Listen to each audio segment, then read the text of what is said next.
Have you ever walked away from an interaction feeling smaller than when you entered it?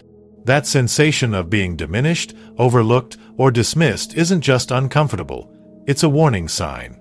In a world where respect often seems optional rather than fundamental, learning to navigate disrespect isn't just helpful, it's essential for your well-being and success. Welcome, everyone. Today we're diving into something we've all experienced but rarely discuss openly: how to handle people who don't give you the respect you deserve. This isn't about ego or demanding special treatment. It's about understanding your worth and ensuring others understand it too. The ancient Stoic philosopher Epictetus once said, "It's not what happens to you, but how you react to it that matters." This wisdom sits at the core of our discussion today. We cannot control others' behavior, but we can master our response, and in that mastery lies our power.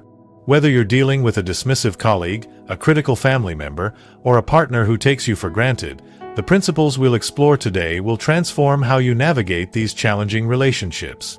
By the end of our time together, you'll have practical strategies to maintain your dignity and peace of mind, even when others fail to recognize your value. Remember, respect isn't earned through credentials or achievements alone. It's commanded through how you carry yourself and respond when that respect is withheld. Let's explore how to do exactly that. The foundation of handling disrespect begins not with changing others, but with fortifying yourself. The Greek philosopher Aristotle taught that eudaimonia, true happiness, comes from internal excellence, not external circumstances. This wisdom applies perfectly to our modern struggle for respect. When you anchor your sense of worth to others' opinions, you surrender your power. You become like a leaf in the wind, tossed about by every passing judgment. The Roman Emperor Marcus Aurelius understood this when he wrote in his Meditations, "The happiness of your life depends upon the quality of your thoughts." Your self-worth must be non-negotiable, established within yourself, by yourself, for yourself. Consider this. When someone disrespects you, they're not actually diminishing your value, they're revealing their inability to perceive it. Their behavior says nothing about your worth and everything about their perception. The philosopher Seneca noted that the greatest obstacle to living is expectancy, particularly the expectation that others will validate what you should already know about yourself. This isn't mere philosophical abstraction. Psychological research consistently shows that internally derived self-worth correlates with greater resilience, better relationship outcomes, and higher life satisfaction. When you're clear about your value, disrespect loses its sting. It becomes information about the other person rather than a reflection of your worth. The practical application begins with a daily practice of self-affirmation, not empty platitudes, but genuine recognition of your strengths, contributions, and inherent worth as a human being. It means celebrating your accomplishments without waiting for external recognition. It means forgiving your failures without letting them define you.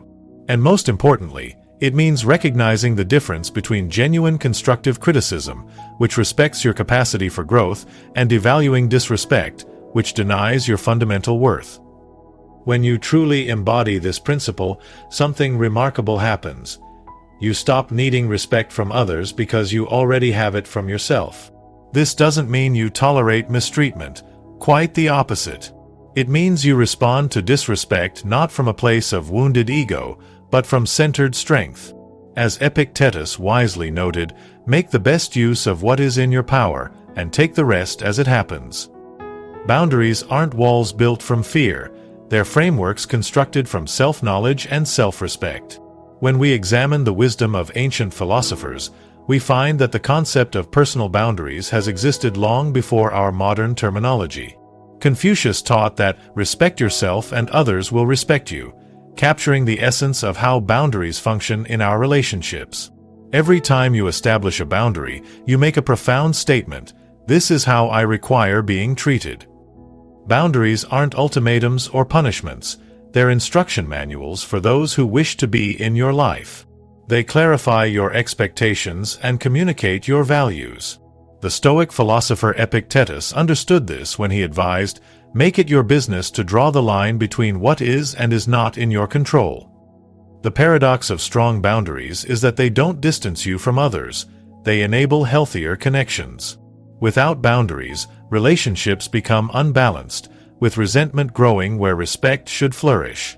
Clear boundaries prevent this imbalance by establishing mutual understanding of what constitutes respectful engagement. Creating effective boundaries requires three elements: clarity, consistency, and consequences. You must be clear about what constitutes acceptable treatment, consistent in upholding your standards, and willing to enforce consequences when boundaries are violated. The ancient Stoics would recognize this as practicing discipline in matters within your control, the very essence of their philosophy. Consider how boundaries function in nature. Cell membranes determine what enters and exits, maintaining the integrity of the organism. Your personal boundaries serve the same vital function. They aren't rigid and immutable. Healthy boundaries flex with context and evolve with growth. But their essential purpose remains constant: protecting your well-being while allowing genuine connection. When someone consistently disrespects your boundaries, they're not merely violating a rule, they're demonstrating a fundamental lack of regard for your personhood. The appropriate response isn't anger, though that may arise naturally. The wisest response is recognition, seeing clearly that this person's behavior reveals their limitations, not yours. As Marcus Aurelius counseled, the best revenge is not to be like your enemy. Implementing boundaries with those who disrespect you isn't selfish, it's necessary. It demonstrates respect for yourself and provides others the opportunity to rise to your standards. Some will rise, others will depart. Both outcomes serve your highest good. The concept of detachment appears across philosophical traditions, from Buddhist non-attachment to the Stoic principle of apatheia. This isn't emotional numbness or indifference. It's the strategic separation of your inner peace from external behaviors you cannot control. When facing disrespect, this principle becomes particularly powerful. Strategic detachment begins with recognizing a fundamental truth. Another person's disrespect often has little to do with you and everything to do with their own internal landscape. The ancient Stoic Seneca noted that anger is an acid that can do more harm to the vessel in which it is stored than to anything on which it is poured.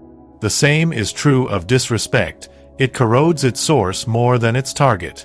This understanding allows you to create emotional distance between yourself and the disrespectful behavior. You can observe the interaction without being consumed by it. This doesn't mean you become passive or permissive. Rather, you respond from a place of clarity instead of reactivity. As Buddha taught, you will not be punished for your anger, you will be punished by your anger. The practice of strategic detachment involves mindful awareness of your emotional responses. When disrespect triggers anger or hurt, you acknowledge these feelings without surrendering to them. You recognize that while you cannot control another's behavior, you maintain absolute sovereignty over your response. This is the essence of what the Stoics called the dichotomy of control, distinguishing between what is and isn't within your power. This detachment creates space to choose your response rather than being driven by impulse. It allows you to ask, what does this interaction reveal about the other person? What would responding with dignity look like here? What boundaries need reinforcement? These questions transform potentially destructive encounters into opportunities for self-mastery. Strategic detachment also means recognizing when to physically or emotionally disengage. Some relationships cannot be immediately transformed and require distance. This isn't surrender, it's tactical wisdom. As the Stoic Epictetus advised, if anyone tells you that a certain person speaks ill of you, do not make excuses about what is said of you but answer, "He was ignorant of my other faults, else he would have mentioned those also." With practice, strategic detachment becomes not just a response to disrespect but a way of moving through the world. You become less reactive, more discerning. You conserve emotional energy for what truly matters rather than depleting it on those who cannot or will not value you appropriately. This isn't coldness, it's clarity, perhaps the greatest gift you can give yourself in a world that often confuses respect with agreement and validation with value. The art of confronting disrespect effectively lies in what I call respectful assertiveness, a balanced approach that neither accommodates mistreatment nor escalates tension. This approach finds philosophical support in Aristotle's doctrine of the golden mean, finding virtue between extremes. In this case, navigating between passivity and aggression. Respectful assertiveness begins with something counterintuitive: calmness in the face of disrespect. When someone undermines your dignity, the reflexive response is often emotional escalation. Yet, as the Stoic philosopher Seneca observed, the greatest remedy for anger is delay. By maintaining composure, you immediately demonstrate self-mastery and elevate the interaction. This approach requires precision in communication. Vague complaints about feeling disrespected rarely produce change. Instead, identify specific behaviors. When you interrupt me during meetings, it prevents me from contributing fully. This clarity does two things simultaneously. It makes the issue addressable and demonstrates respect for the other person's capacity to understand and adjust their behavior. The language of respectful assertiveness focuses on impact rather than intent. Instead of attributing malice, "You're trying to undermine me," you address observable effects. When this happens, it creates this result. This approach invites reflection rather than defensiveness. As Confucius wisely noted, respect yourself and others will respect you. By modeling respectful communication, even when addressing disrespect, you create a path for the other person to follow. Timing matters significantly in these interactions. The heat of the moment rarely produces constructive outcomes. The philosopher Lao Tzu taught that water is fluid, soft, and yielding. But water will wear away rock, which is rigid and cannot yield. Like water, choose moments when resistance will be lowest. When privacy is available, emotions are regulated, and receptivity is highest. Respectful assertiveness also involves a crucial willingness to listen. After expressing your perspective, create space for response. This doesn't mean accepting justifications for disrespect, but rather understanding that effective communication flows both ways. Sometimes, what appears as disrespect stems from misunderstanding or unawareness. The Stoic Marcus Aurelius advised, "Everything we hear is an opinion, not a fact. Everything we see is a perspective, not the truth." Perhaps most importantly, respectful assertiveness requires boundaries around outcomes. You cannot control whether someone acknowledges their behavior or commits to change. You can only control your clarity, composure, and subsequent choices. As Epictetus taught, make the best use of what is in your power, and take the rest as it happens. When practiced consistently, respectful assertiveness transforms not just individual interactions but entire relationship dynamics. It demonstrates that you value both yourself and the potential for improved interaction, a powerful combination that often inspires reciprocal respect. And even when it doesn't, it provides the clarity you need to make informed decisions about the relationship's future. The final and perhaps most transformative principle in handling disrespect is recognizing these challenging interactions as catalysts for profound personal growth. This perspective finds resonance in Nietzsche's famous declaration, "That which does not kill us makes us stronger." While facing disrespect is never pleasant, it contains within it seeds of exceptional development. Those who disrespect you become unwitting teachers, revealing precisely where your self-worth requires reinforcement. Each slight or dismissal illuminates areas where you might still be seeking external validation rather than internal affirmation. The Stoic philosopher Epictetus captured this perfectly. People are not disturbed by things, but by the views they take of them. When disrespect deeply wounds you, it often points to beliefs about yourself that need examination and strengthening. This growth mindset transforms victimhood into agency. Instead of asking, "Why is this happening to me?" you begin asking, "What can I learn from this?" This shift doesn't excuse disrespectful behavior. It simply refuses to let that behavior define your experience or limit your development. As Marcus Aurelius advised, choose not to be harmed, and you won't feel harmed. Don't feel harmed, and you haven't been. The greatest growth often comes from examining your patterns. Do you consistently encounter similar forms of disrespect? Are there particular environments where your boundaries seem ineffective?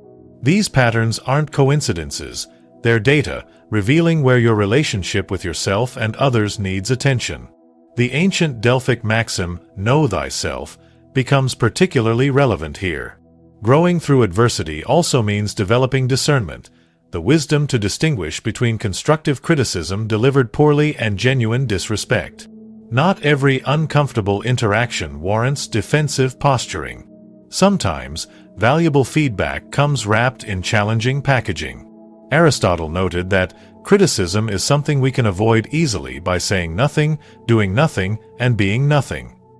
Growth requires the courage to extract wisdom even from imperfectly delivered messages. Perhaps most importantly, transforming disrespect into growth requires forgiveness, not necessarily for the other person's benefit, but for your own liberation. The Buddha taught that holding on to anger is like drinking poison and expecting the other person to die. Forgiveness doesn't mean condoning disrespect or maintaining harmful relationships. It means releasing the emotional burden so you can direct your energy toward constructive development rather than rumination. When you consistently apply this principle, something remarkable happens. You begin to view challenging interactions not as threats but as opportunities. Your resilience increases, your self-awareness deepens, and your capacity for authentic connection expands. You develop what the ancient Greeks called metis, a kind of practical wisdom born from experience and reflection. The disrespect that once diminished you becomes the very catalyst for your expansion. As we conclude our exploration of handling disrespect, remember that the journey we've outlined isn't just about managing difficult people. It's about becoming the person who remains undiminished by others' limitations. It's about developing the inner resources to stand firm in your worth, regardless of external validation or its absence. The three essential approaches we've examined, establishing unshakable self-worth, setting and maintaining clear boundaries, and practicing strategic detachment, create a framework for handling disrespect with dignity. When combined with respectful assertiveness and a growth mindset, these principles don't just help you survive disrespect, they help you transform it into a catalyst for your own development. The Stoic philosopher Epictetus, who began life as a slave and rose to become one of history's great teachers, understood that true freedom comes not from controlling others but from mastering ourselves. "Make it your study to live simply," he advised, "and be tranquil." This tranquility, this inner peace, becomes possible when you no longer depend on others' respect to know your worth. The relationships that truly matter in your life will be characterized by mutual respect. Those that consistently lack this fundamental quality may require difficult decisions. Remember that sometimes the most respectful thing you can do, both for yourself and others, is to create distance where proximity only generates friction. As you leave today, I encourage you to view each challenging interaction as an opportunity to practice these principles. Each moment of disrespect becomes a chance to reaffirm your worth, reinforce your boundaries, and respond with dignity rather than reactivity. In doing so, you don't just handle disrespect, you transcend it. Thank you for your attention and engagement today. I hope these principles serve you well as you navigate a world where respect isn't always freely given but can always be internally generated. Remember, your worth isn't determined by others' ability to recognize it.